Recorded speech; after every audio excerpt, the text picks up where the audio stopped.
Hello and welcome to Run Testers. My name's Nick, and in this video I'm going to be doing my first run review of the Adidas Boston 12. This video is brought to you in partnership with our friends over at Precision Fuel and Hydration. If you're a keen runner checking out a plated or rodded training shoe like the Adidas Boston 12, then you're probably a pretty keen runner. And along with getting the best gear, you're someone who probably needs to keep an eye on their fueling hydration on the run. That's where Precision Fuel and Hydration's range of products can help you out. Right now we're enjoying a bit of a heat wave in the UK. It's been over 20 degrees for many days in a row, which is very rare, and I've been using the Precision Fuel and Hydration electrolyte tabs to keep myself hydrated on the run and just in general. I'm very sweaty right now, and that's just one of the many products they offer runners to help them fuel their training. Later this summer, I'm actually also going to run my first ultra marathon. I'm going to be using the Precision Fuel and Hydration race planner on the website to get an idea of what I need to do for fuel for that, having only ever run up to marathon distance before. This is a really useful tool on the Precision Fuel and Hydration's website where you can prep for races in a wide range of sports. You give them the distance, you give them a few details about yourself, like how sweaty you are and how hard you're planning to push on the day, what your general goals are, and they will give you a personalized race plan that you can use to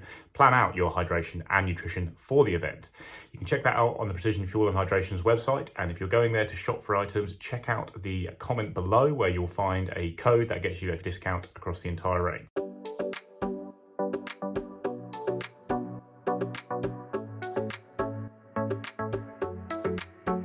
So the Adidas Boston is a shoe with a long history of being a favourite with runners. It used to be a pretty lightweight but cushioned fast training or racing shoe, one of the best marathon options in its early days, and then was reinvented with the Adidas Boston 10 to be a max stack daily trainer with some of Adidas's modern carbon technology in it. With the Boston 12, a lot of changes has been made to try and, let's say, respond to the criticism that was out there of the Boston 10 and 11, which was a very similar shoe to the 10. So the new shoe costs £140 in the UK and $160 in the US. It weighs in at 259 grams or 9.1 ounces in my UK 9, which is a US 9.5. That's even lighter than Adidas lists at, which is very, very rare. It's very rare that a shoe comes in lighter than what the manufacturer says, so that is a big drop in weight from the Boston 10 and 11. There's also a change in the drop of the shoe. It's now a 7mm drop with a stack height of 38mm at the heel, 31mm at the forefoot. I've also seen stats out there suggesting it's a 6.5mm drop, but on the Adidas website it's 38 and 31, so going with that. There definitely are some big differences in the stats compared to the Boston 10 I have here. I didn't test the Boston 11 because it was so similar to the Boston 10, so comparing it to the 10 here. The 10 in a UK 9 was 296 grams or 10.4 ounces, so you've got a 40 gram drop here to the Boston 12. The Boston 10 had a stack height of 39.5mm at the heel and 31 at the forefoot for a drop of 8.5mm. So Adidas has reduced the drop by lowering the stack height at the heel, but the same amount of cushioning under the forefoot of the shoe. Achieved a big drop in weight. You've got changes all over the shoe, but it's very noticeable that the upper has been significantly changed on the Boston 12. It's much lighter and thinner mesh upper with fewer overlays. You haven't got that kind of suede toe bumper you had on the Boston 10. The tongue is no longer gusseted or gusseted to the extent it was on the Boston 10, which almost created a two-layer effect in the upper. And you've got a lot less padding around the back of the shoe and actually a little bit less support as well at the heel. There is still a little internal heel counter on the Boston 12, but not as much as on the Boston 10. Got the redesigned heel as well, which is probably something that is not going to be a positive for me. Adidas has this new heel design with two strips of padding and then a gap at the back, which has caused me quite significant heel rubbing in various shoes before. So I've already heel locked this shoe before my first run in it, but you had a lot more padding on the Boston 10, which made for a more comfortable upper all round, but it's also a much heavier shoe. Changes continue into the midsole, where you've still got the dual density setup with a layer of Light Strike Pro on the top and then a layer of Light Strike EVA beneath that. But in the case of the Boston 12, the Light Strike is Light Strike 2.0, which is lighter and softer than on the Boston 10. I've been testing the Adios 8 recently, and really this new EVA foam is a lot softer than the previous versions on Adidas shoes, so that should change the ride feel quite significantly. You've also got an updated rod system in the Boston 12. It's Adidas's Energy Rods 2.0. These are glass fiber infused energy rods rather than the really thick, big carbon ones you get on the Adios Pro, for example. Then on the outsole, you've got Continental rubber outsole. It's a slightly different setup to the Boston 10, but the same principles are there. Really good forefoot coverage, and then two large strips of rubber at the back. So you're going to get good grip and durability out of this outsole, and it's a pretty thick layer of rubber as well, which is quite impressive because it is a pretty lightweight shoe. So just heading off to do first run in the Adidas Boston 12. Nothing too mad on the plan today because I'm racing tomorrow and it is very hot, but I'm going to do 10k and mix up the paces a little bit, maybe a little bit of a play in the middle, some fartlek style stuff just to see how it works at a couple of different paces. Then when I get home, I'm probably going to take one shoe off, pop on the Adidas Boston 10 and do a short test running in both shoes for a little while and just see how the different foams feel. It won't be a perfect test because the my Boston 10 has a lot of miles in it, so it has softened up a bit, but it'll be interesting to see how the midsoles compare on the two shoes. So yeah, off now for the 10k.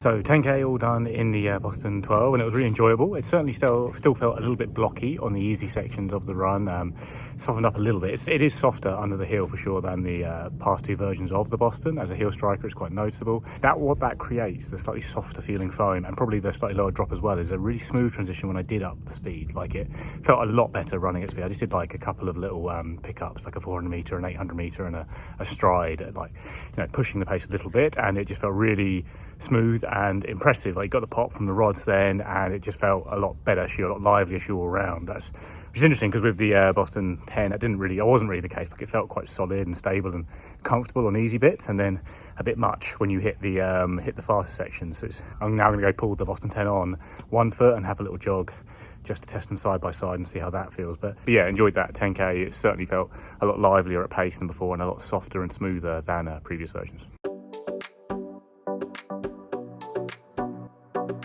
So just a little run in the two Bostons side by side, Boston 10, Boston 12, did some easy, picked it up in the middle and then some slow at the end, see how they feel. It's a much lighter, nimbler shoe, the Boston 12 for sure. I feel it on the easy paces, certainly on the faster paces.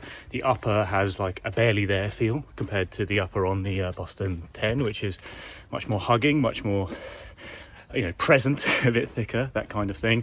I do prefer the fit of the Boston 10 around the heel though, I will say that. It's got a you know, nice snug fit with the cushioning there compared to the Adidas system which they've got on all their shoes, which tends to have a risk of rubbing my Achilles. But overall the upper's an improvement. It's much lighter, feels much racier, and the shoe is really noticeably softer, more fluid, a bit bouncier when you're running fast or slow. Actually, it does seem like an upgrade across the board. Like, I wasn't someone who really hated the Boston 10.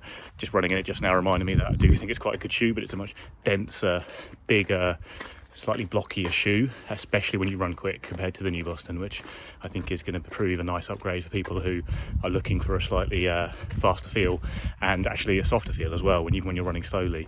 Although maybe you're going to get a bit more support from the upper on the Boston 10 when you are moving at slower paces. So the Boston 12 fits me well in my normal running shoe size here in the UK. It's a UK 9. It is a US 9.5 and an EU 43.5, which is sometimes a bit smaller than how my UK 9 converts in other sizes. But with Adidas in general, a US 9.5 works for me. I have quite a narrow foot, so that sometimes helps with Adidas shoes. But I don't think this Boston is as narrow as past versions. It's not a very wide fitting shoe, but I certainly think there's a bit more room there. Yeah, and I certainly had enough room around the toe box myself. The heel has got Adidas's design, which I don't love, with the two strips of cushioning and the gap in the middle, but I didn't have any heel rub problems today on the run. I did heel lock it straight away. I'm not taking any risks with this design, and that seems to have been okay. But yeah, it's a heel to look out for because that design has caused issues for me in the past for sure.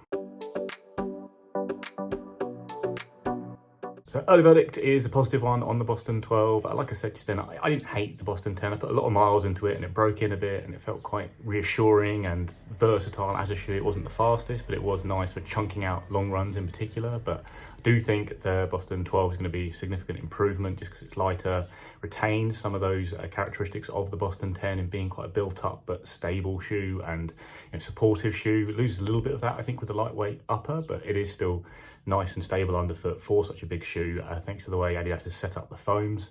Definitely a little bit softer, definitely a little bit bouncier, and that's straight out the box. I do think it will break in a little bit as well because Adidas shoes tend to a little bit with their foams. I have been walking around in it quite a lot to try and speed up that break-in period a bit. But yeah, I really enjoyed it today. It certainly felt more fluid and natural when running fast in the shoe compared to the Boston 10. And I think that's just because of the way the firms almost sync together a bit better where you've got that softer one underfoot. It's not such a jarring transition. You get a nice fluid and fairly soft roll onto the deep wedge of Lightstrike Pro in the forefoot. Nice ping off that and the rods, and it felt good running fast. Like, I want to do some sustained fast efforts in it for sure for our full review, and a long run, because I did find the Boston 10 just one of my favourite long run shoes, just in particular for that role. I do think it's a shoe that you can run long in at good paces quite comfortably. Be interested to see if the new shoe still has that, or if it rips my heel to shreds after 20k, we'll see. So yeah, nice enjoyable first run in the Boston 12 today. Look forward to getting out in it again soon.